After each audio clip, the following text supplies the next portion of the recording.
ئەنجومەنی پاراستنی بەرژەوەندیە باڵاکان یەکێتی بۆ دادگای فیدراڵی. پێکهێنانی هەرێمی نوێ لە عێراق مافێکی دەستوریە نەک بیرۆکە.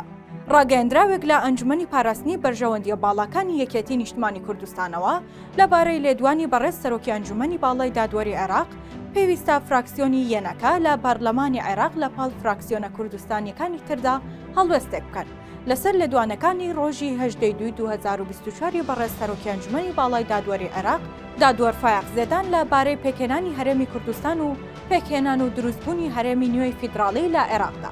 ئەو خاڵانەی پێویستە هەڵوێستیان لەسەر بکرێت لە لێدوانەکەی سەرۆکی ئەنجومەنی باڵای دادوەری عێراق ئەمانن: یەکەم، ناوی هەرێمی کوردستان وەک واقعێکی جوگرافیایی و نەتەوەیی بردووە هەلومەرجی دوای داگیرکردنی کوێت هێناوەتە ئاراوە کە دەبوو وەک هەرێمێکی دەستوری فیدراڵی ناوی بهێنایە، ئاماژە بە مادەی 107 یەکەم لە دەستوری هەمیشەی عێراق.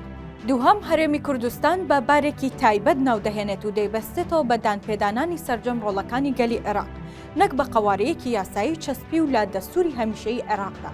سێهەم، گومان دەخاتە سەر هەلومەرجەکانی سەردەمی داڕشتنی بنەماکانی دەستوری هەمیشەی عێراق و بەڕەهایی دەڵێت ئێستا ئەو هەلومەرجە گۆڕدراوە لەلایەن ئەوانەی باوەڕیان بە بنەمایە هەبوو لە ئێستادا باوەڕیان بە گۆڕینیەتی پێوەی ڕەچاوی ئەوە بکات کورد بەشدار بووە لە داڕشتنی ئەو بنەما دەستوریانە و هیچ کات پەشیمان بوونمان لە داڕشتنی ئەو بنەمایانە ڕانەگەاندووە.